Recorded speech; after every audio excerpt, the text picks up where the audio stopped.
కొండ రాఘవరెడ్డి గారు మాతో పాటు ఉన్నారు.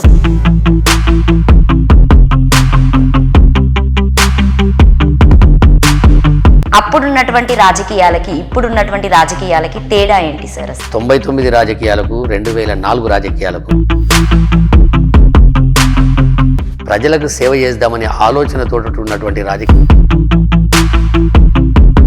ఈ పనులు చేసినా ఈ పనులు మీకు నచ్చితేనే నాకు ఓటు వేయండి, ఇది ఆలోచన చేయమని చెప్పేటటువంటి నాయకులు. ఇంత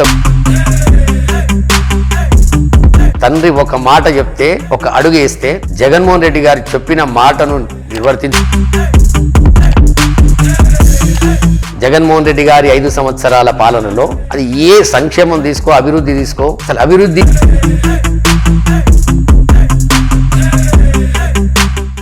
అందరికీ నమస్తే, నేను మీ anchor Lavanya. Welcome to social post TV. So YSR గురించి తెలియని వాళ్ళు ఎవరూ లేరు, ఎందుకంటే ఆయనకి చాలా వీరాభిమాని చెప్పొచ్చు, వాళ్ళ సుపరిచితుడు. సో ఎప్పుడు వాళ్ళకి వైఎస్ఆర్ గారు ఉన్నప్పుడు తనతో పాటు ఉన్నటువంటి వ్యక్తి ఈరోజు కొండ రాఘవరెడ్డి గారు మాతో పాటు ఉన్నారు. ఒకసారి సార్ మాటల్లోనే అడిగి తెలుసుకుందాం. సార్ నమస్తే. సార్ నమస్తే అమ్మా, ఎలా ఉన్నారు సార్? మీరు బాగున్నారమ్మా? బాగున్నాను సార్. అప్పుడున్నటువంటి రాజకీయాలకి ఇప్పుడున్నటువంటి రాజకీయాలకి తేడా ఏంటి సార్ అసలు? నేను సుమారుగా మాది రాజకీయ కుటుంబం. ఓకే. మా తాతగారు డిప్యూటీ సీఎంగా పనిచేశారు. మాకు మామైతడు మరి చెన్నారెడ్డి గారు 2 సార్లు చీఫ్ మినిస్టర్గా, 5 సార్లు రాష్ట్రాల గవర్నర్గా, కేంద్ర మంత్రిగా, పిసిసి అధ్యక్షులుగా పనిచేసినటువంటి కుటుంబం మాది. ఓకే. 78 నుంచి అంతో ఇంతో రాజకీయాల లోపల నేను చూస్తూ ఉన్నాను. 78లో నేను ఆంధ్ర విద్యాలయ కాలేజీలో, ఇప్పుడు ఏవీ కాలేజ్ అంటాం మనం, గగన్మైల్లో ఉంది. ఆ కాలేజీకు ఆ రోజులలోనే అడిషనల్ జాయింట్ సెక్రటరీగా నేను ఎన్నికలలో నిలబడి గెలిచినటువంటి వ్యక్తిని. ఓ సూపర్. రాజకీయాలతో సంబంధాలు ఉన్న కుటుంబం. అన్నిటికంటే ముఖ్యం ప్రజలకు అందుబాటులో ఉండేటువంటి కుటుంబంలో పుట్టినటువంటి వ్యక్తిని. 78 రాజకీయాలకు, 89 రాజకీయాలకు, 99 రాజకీయాలకు, 2004 రాజకీయాలకు, ఇప్పుడున్న రాజకీయాలకు జమీన్ ఆస్మాన్ ఫరక్ ఉన్నది. 89లో కావచ్చు, 78లో కావచ్చు, చాలా తక్కువ ఖర్చుతోటి ఎన్నికలలో నిలబడి ప్రజలకు సేవ చేద్దామనే ఆలోచనతో ఉన్నటువంటి రాజకీయాలు అప్పుడు ఉండే. సరే, కాలక్రమేణా రాజకీయాలు మార్చుకుంటూ వచ్చింది. లాస్ట్ టైం ఎన్నికలలో ఒక ఎమ్మెల్యేకు 25 లక్షలు ఉంటే ఇప్పుడు ఎమ్మెల్యే ఎలక్షన్లకు 45 లక్షలు చేశారు. అట్లా ఎలక్షన్ కమిషన్ కూడా కొంత పెంచుకుంటూ పోతుంది. అన్నిటికంటే ముఖ్యం, నేను ఈ పని చేసిన ఈ 5 సంవత్సరాలు మంత్రిగా, 5 సంవత్సరాలు ఎమ్మెల్యేగా, 5 సంవత్సరాలు ముఖ్యమంత్రిగా నాకు ఇచ్చినటువంటి సమయంలో నేను ప్రజలకు సంక్షేమం కావచ్చు, అభివృద్ధి కావచ్చు, ఈ పనులు చేసినా ఈ పనులు మీకు నచ్చితేనే నాకు ఓటు వేయండి, ఇది ఆలోచన చేయమని చెప్పేటటువంటి నాయకులు ఇంతకుముందు లేకుండ్రి. అది 78లో కావచ్చు, 89లో కావచ్చు, 94లో కావచ్చు. అప్పటి వరకు కొన్ని వాస్తవాలకు దగ్గర రాజకీయాలు చేశారు. ఇప్పుడు నేను చూసిన దాంట్లో వైఎస్ రాజశేఖర రెడ్డి గారు 2004లో ముఖ్యమంత్రి, 5 సంవత్సరాలు ముఖ్యమంత్రిగా పనిచేశాడు. తర్వాత ఆయన ఒకటే స్లోగన్, నేను మంచి చేసిన, మేనిఫెస్టోలో పెట్టినవి పెట్టనివి నేను రుణమాఫీ చేస్తా అని చెప్పలే చేసిన, ఆరోగ్యశ్రీ పెడతా అని చెప్పలే పెట్టినా, 108 మేనిఫెస్టో లేదు చేసిన, 104 మేనిఫెస్టో లేదు నేను చేసి పెట్టిన, ఉచిత కరెంట్ ఇస్తానా ఆ కరెంటు నేను చెప్పింది చేసి పెట్టిన, ఫీజు రియంబర్స్మెంటు మేనిఫెస్టోలో లేదు నేను చేసి పెట్టిన. ఇన్ని కార్యక్రమాలు చేసిన కనుక మీరు నా ప్రభుత్వం చేసినటువంటి మంచి పనులను చూసి ఓట్లేయమని 2009లో మహాకూటానికి వ్యతిరేకంగా టీఆర్ఎస్, టీడీపీ, ఉభయ కమ్యూనిస్టులు ఒంటి కాళ్ళ మీద లేద్దామన్న ఉద్దేశంతో 2009లో రాజశేఖర రెడ్డి గారి మీద మహాకూటమి యుద్ధం ప్రకటించింది. అప్పుడు ఆయన ఒకటే మాట చెప్పాడు, 5 సంవత్సరాల నా పాలన చూడండి, నాకు ఓటేయండి. అప్పుడు బాధపడ్డాడు ఆయన. అరే, మనం ఇన్ని సంక్షేమ కార్యక్రమాలు చేస్తే పాస్ మార్కులే వచ్చినాయి, 180, 190 సీట్లు రావాలి, పార్లమెంటు పరంగా వచ్చినాయి, అసెంబ్లీ పరంగా ఎందుకు రాలేదు అనేటటువంటి ఆలోచన చేసినటువంటి రాజకీయాలు కూడా మనం చూసినాం. దాని తర్వాత 100 రోజుల లోపల తన స్వర్గస్థులు కావడం, జగన్మోహన్ రెడ్డి గారు నల్లకాలంలో ఇచ్చిన మాట గురించి పార్టీని వ్యతిరేకించడం, పార్టీ పెట్టడం, 10 సంవత్సరాలు కష్టపడడం, తర్వాత భారీ మెజారిటీ తోటి 2019లో గెలవడం. గెలిచిన తర్వాత ఇవాళ సేమ్ తండ్రి బాటల్ని, తండ్రి ఒక మాట చెప్తే ఒక అడుగు వేస్తే జగన్మోహన్ రెడ్డి గారు చెప్పిన మాటను నిర్వర్తించుకుంటా 10 అడుగులు ముంగటికేస్తున్నాం. ఇవాళ మళ్ళీ నాకు 78 రాజకీయాలు, 83 రాజకీయాలు గుర్తొస్తున్నాయి.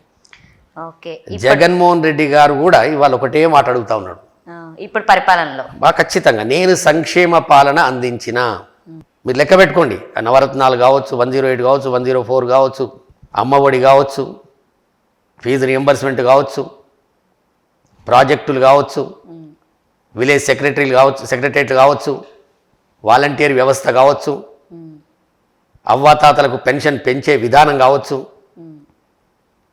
నేను చేసిన వాటిని దృష్టిలో పెట్టుకొని మీరు ఇవాళ నాకు ఓటేసేయటానికి ఆలోచన చేయమని చెప్పేటటువంటి దమ్మున్న నాయకుడు మళ్ళీ వాళ్ళ కనబడతాము. ఇది రాజకీయ వ్యత్యాసం.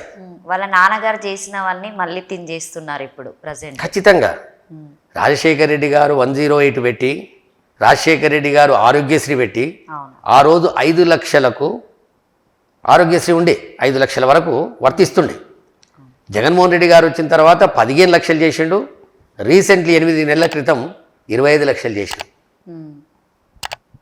తండ్రి బాటలో ముందు పోతుకుంటూ 4 అడుగులు ముందుకేస్తుండు. అటువంటి పాలన మనం చూడగలుగుతున్నాం ఇవాళ. సరే, ఎన్ని పార్టీలు ఎన్ని కుమ్ముకు అయినా, ఎన్ని ఇబ్బందులు పెట్టినా, ఎన్ని ఛానళ్ళు ఇబ్బంది పెట్టినా, ఎన్ని వ్యవస్థలు ఇబ్బందులు పెట్టినా, న్యాయ వ్యవస్థలు ఇబ్బంది పెట్టినా, మొక్కుపోని ధైర్యంతో అడుగు ముందుకేసుకుంటూ పోతాడు. ఏది వాస్తవం, ఏది అవాస్తవం, అటువంటి రాజకీయాలు 78లో మరి చెన్నారెడ్డి గారిని చూసినాం. ఇవాళ 2024లో జగన్మోహన్ రెడ్డి గారి పాలన కూడా చూస్తున్నాం మనం. అంటే రాజకీయ వ్యత్యాసం ఉన్నా ఇవాళటి కూడా రాజకీయ లోపట పరివర్తన రావాలి, నిజాయితీ రావాలి, నిక్కాసైన రాజకీయాలు చేయాలి. స్వతంత్రం వచ్చి 75 సంవత్సరాలు అవుతున్నా సామాజిక న్యాయం జరగని వాళ్ళకు సామాజిక న్యాయం జరగాలి. ఇవాళటి వరకు చట్టసభల్లో ఒక్క ఎమ్మెల్యేగా లేనటువంటి వ్యక్తులను ఏరి కోరి మైక్రో లెవెల్ చూసి వాళ్ళని తీసుకొచ్చి ఎమ్మెల్యేలను చేయాలి, ఎంపీలను చేయాలి. ఈ చేసే దాంట్లో కొంత ఇబ్బంది వస్తుంది. 1-2% ఉన్నటువంటి సామాజిక వర్గాలు ఇబ్బంది పడతారు అని అన్నీ ఆలోచించి చిన్న వయసులో సొంత కష్టంతో తండ్రి మాట నిలబెట్టుకుంటూ, తండ్రి లెగసీని ముందుకు తీసుకోపోకుండా చేస్తున్నటువంటి కార్యక్రమాలు కొంత ఇప్పుడున్నటువంటి యూత్కి కానీ, కొంత నడి వయసు వాళ్ళకు కానీ, మేధావులకు కానీ ఆలోచించేటటువంటి పరిస్థితి వచ్చింది. జగన్మోహన్ రెడ్డి గారి 5 సంవత్సరాల పాలనలో అది ఏ సంక్షేమం తీసుకో, అభివృద్ధి తీసుకో, అసలు అభివృద్ధి అంటే ఏంది? ఒక విద్యార్థిని ఎల్కేజీ నుంచి పీజీ వరకు, ఒక విద్యార్థిని ఎల్కేజీ నుంచి డాక్టర్ వరకు, ఒక విద్యార్థిని ఎల్కేజీ నుంచి ఎంబీబీఎస్ మనం ఇంజనీర్ వరకు, ఒక విద్యార్థిని ఎల్కేజీ నుంచి ఐఏఎస్ ఆఫీసర్లు అయ్యేటట్టు చేసేదాన్ని, దాని ద్వారా జరిగేటటువంటి కార్యక్రమాలను అభివృద్ధి అంటారు. 4 బంగ్లాలు కడితే అభివృద్ధి, 4 ఫ్లైఓవర్లు వేస్తే అభివృద్ధి కాదు. అది ఎవరన్నా వేస్తారు, ఏ ప్రభుత్వమైనా వేస్తుంది. అవకాశాన్ని బట్టి ఒక బిల్డింగ్ కావాలన్నప్పుడు ఓ టెండర్ పిలుస్తారు, ఆ బిల్డింగ్ కడతారు.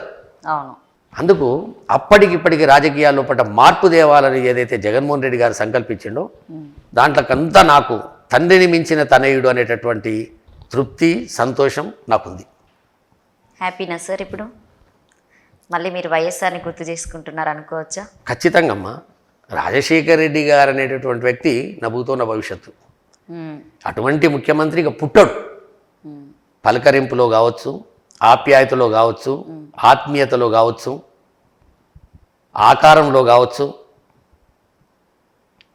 భారతదేశ చరిత్రలో ఒక ముఖ్యమంత్రి ఆకస్మిక మరణం జరిగిన తర్వాత, ఏదో ఎన్టీ రామారావు గారు చనిపోయినప్పుడు మద్రాసులో 1-2 అసలు బాసిరని తెలుసు కానీ ఆ. రాజశేఖర్ రెడ్డి గారు దివంగతులైన తర్వాత 700 పైచిలుకు ప్రాంతాలకు అతీతంగా వరంగల్ జిల్లాలో 73 మంది చనిపోయారు. హైయెస్ట్ సమైక్య ఆంధ్రప్రదేశ్లో వీరాభిమానులే కదా సార్? 23 జిల్లాలలో వరంగల్లో 73 మంది చనిపోయారు. ఇది గవర్నమెంట్ రికార్డు. అటువంటి నాయకుడు ఎట్లా మర్చిపోతాం చెప్పండి.